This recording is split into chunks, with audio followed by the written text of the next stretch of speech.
Hello everybody, this is Fernies of Bob here, and welcome to another NASCAR talk thingy video thingy flip. I don't know what you really want to call this, but today I'm going to be giving you my thoughts on the 2017 Firstdata 500 in Martinsville. So, you probably want me to debunk the events of Kansas first. Well, what happened in Kansas? Truex won. My prediction was correct. And that's about it. Anyways, moving on to Martinsville. Now, Martinsville, there is a lot of stuff to talk about. I would probably normally wait until the end of the round of 8 to talk about all these races in a row, because, most of the races this year can be summed up in 10 seconds, like I just did with Kansas. However, Martinsville, there is a load of things to talk about. So, Martinsville deserves its own review in its own self, because we need to talk about each and every single one of the events that happened in this race. Well, maybe not each and every single one of the events. No, every single one of the events. Let's just stop rambling and get on to the race review. So, Keselowski won the first 2 stages. Pretty good. Well, okay, the first 2 stages in this race, not really much happened. I could look away and not miss too much, but, there was stuff happening now and again, like, Carl Long crashed his car, in the 66, in that 66 car, it seems to keep wanting to switch between Carl Long and Timmy Hill.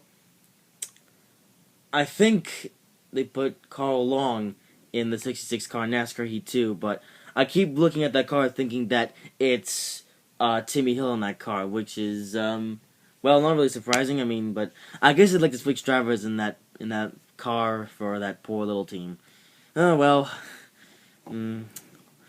Oh, well, we'll see what happens in the future with these unfunded teams. Will they actually improve their equipment, or do they just in it purely for the money? I don't know. Anyways, so the race. So this race in Martinsville was the first semi-night race in Martinsville, and I say semi-night race because it started out in the daytime and then eventually got to nighttime because the race took a while. But then again, it was 500 laps. But this race took a bit longer, I guess. Well. NBC was anticipating this race to go on for 5 hours from 3 p.m. to 7 p.m., and this race took all 5 of those hours. So we got a chance to see some night racing in Martinsville, basically the Cup Series underneath the lights because it was getting so dark. But thankfully we didn't need to shorten the races because of darkness, because we have lights around Martinsville. Yay! Meaning, I'm not sure if it's true or not, but some say that there's going to be a full-on Martinsville night race in 2018. I say yes, because Martinsville, okay, in this race, not really too much not really too many important events happened, but last 50 laps, though, was chaos, as Hamlin said when he did his interview. It was pure chaos.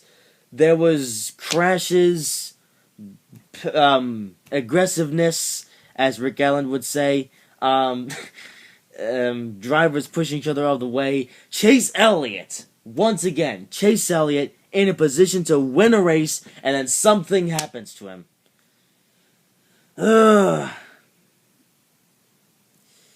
Definitely not the first time this has happened, and I don't know how many times it will happen before Chase Elliott actually wins a race. It's like, at this point, it's becoming a trend where Chase Elliott is in a position to get his first career win, and then something happens to him.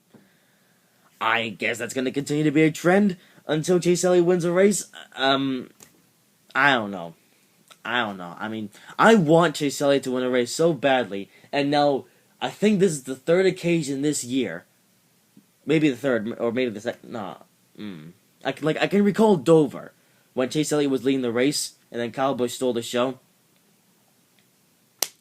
Martinsville is kind of like a repeat of that race, except the events that happened in this race in Martinsville was a completely different story. Because Chase Elliott was leading the race on his way to getting his first career win, and then Denny Hamlin, one of my other favorite drivers, decides to come and spin Chase Elliott out. Yeah, I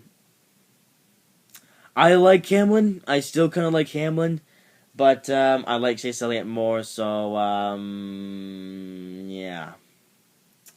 Yeah, we'll have to see what happens next, but, oh, come on, Chase Elliott. When will you win a race? Hopefully some point before the end of this year, or early next year, or something like that. I have no idea when Chase Elliott's gonna get a first race. I have a feeling that it's gonna be at Daytona, because I don't know, like there's this feeling in me that says like Chase Elliott's gonna win at Daytona at some point because he won the Clash earlier this year. Man, earlier this year, I still feel like earlier this year was only so long ago. Man, time flies by.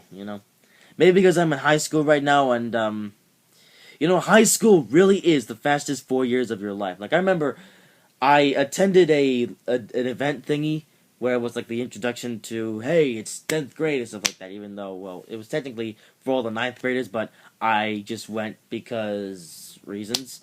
And I remember the guy who was doing the announcing, and specifically was the principal, saying, "Boys, get ready for the fastest 4 years of your life."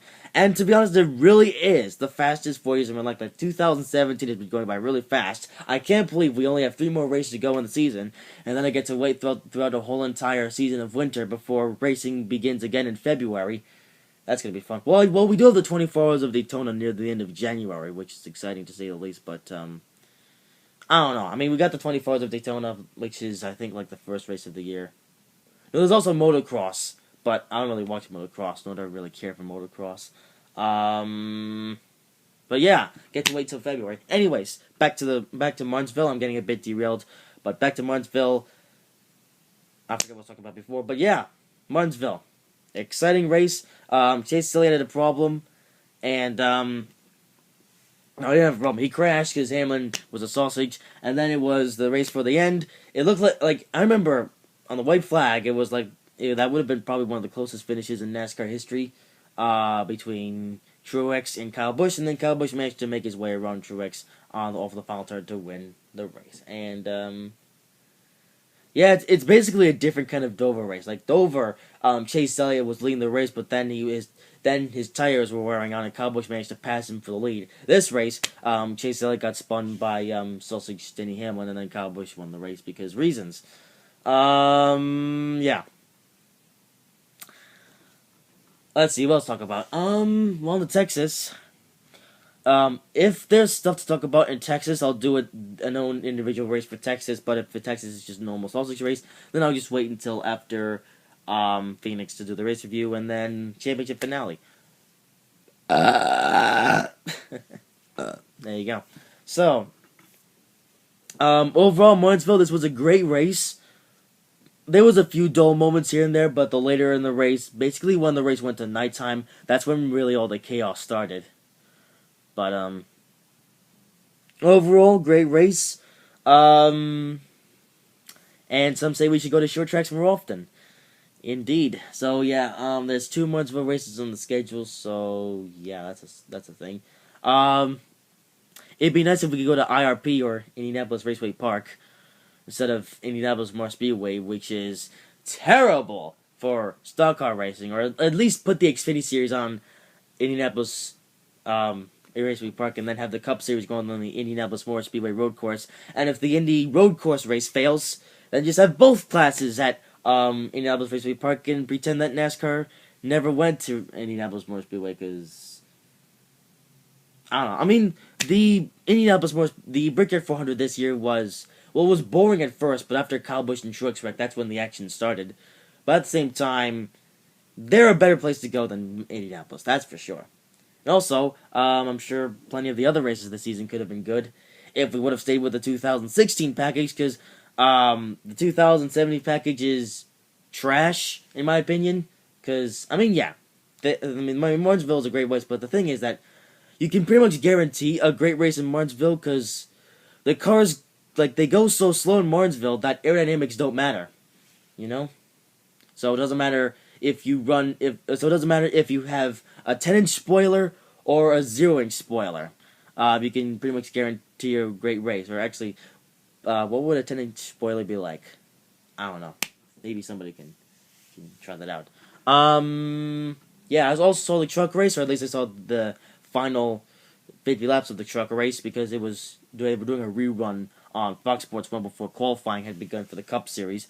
Noah Gragson wins. A non-playoff driver wins in the playoffs. That's rare. Yeah, nice to see Noah Gragson winning a race. Maybe Noah Gragson can improve himself further going into the future, and that'll be nice. Also, as the championship weekend is coming up, I might as well announce this now.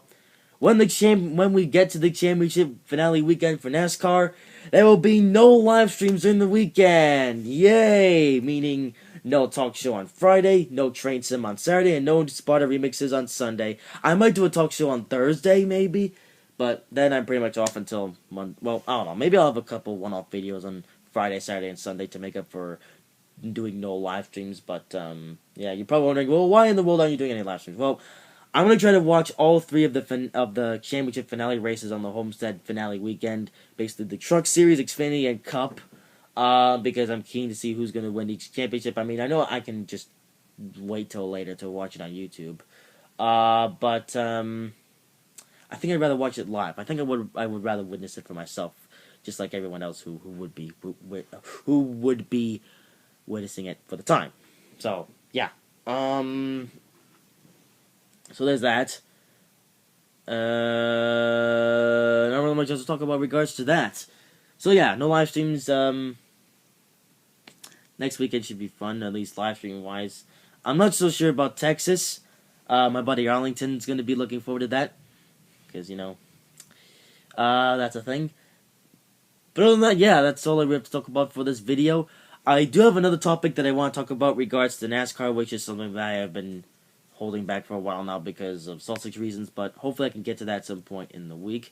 Yeah, today I got to stay home, I'm recording this on Monday. I'm not entirely sure when you're gonna see this, but I'm recording this on a Monday, and there was no school today because, well, high winds caused a power outage, and thankfully I still have power, but power was lost to some of the houses in here in Sausage Island. So school was canceled today, and also I got Project Cars 2, so maybe I can do a video on that for you guys. Other than that, that's all I really have to talk about for this video. If there's anything else that you would like my opinion on, just leave it in the comment section down below, and I shall reply to you as soon as possible.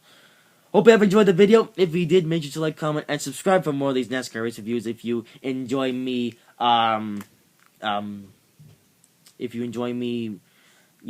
about NASCAR and the occasional rant about sausagery. Speaking of rants, that's a thing. Oh.